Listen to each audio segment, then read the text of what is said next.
Good morning. आज सकाळ आपण मानक सबुठ बड़ खबर जहाँकि चाषी भाई मानक आसिला बड़ उपहार। तेबे आमर मुख्यमंत्री मोहन चरण माझी चाषी भाई मानक बड़ घोषणा करिसेंती।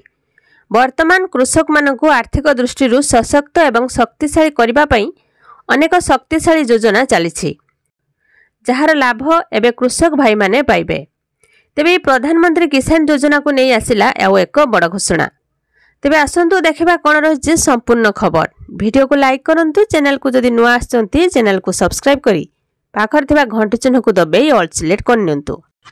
जदि आपण जणे एक क्षुद्र कृषक तेबे वर्तमान आपण मानक पई ए होछि बड़ खबर। एई प्रधानमंत्री किसान सम्मान निधि योजनार किस्ती परिमाण वृद्धि पई मोदी सरकार को द्वारा प्रस्तुत चली जहाँ समस्तक मुहरे अनेक खुशी आनिबो।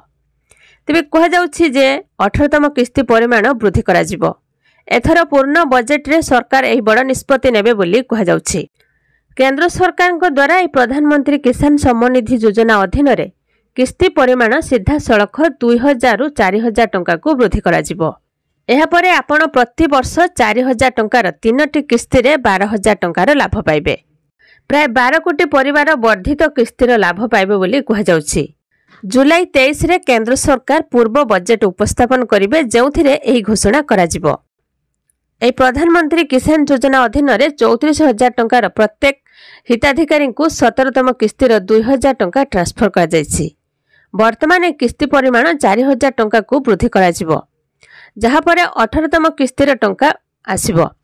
वर्तमान समस्त चाषी को मनरे प्रश्न उठुछि जे परवर्ती किस्ती सेमानक अकाउंट को केबे आसिबो। तेबे 18तम किस्तीर टंका समस्त चाषी भाई मानक 4000 टंका आसवाकू जाउछि, जहाँकि निर्वाचन फलाफल पर सरकार 2000 टंका मूल्य 17तम किस्ती टंका प्रकाश करथिले। सरकार प्रति 4 मासरे चाषी को अकाउंट को 2000 टंका लेखाएं ट्रांसफर करथिले, किंतु एथर सबुठ बड़ कथा है कि एथर 4000 टंका आसवाकू जाउछि, जहाँकि समस्त चाषी भाई माने एथर वर्ष को 12000 टंका पाइबे।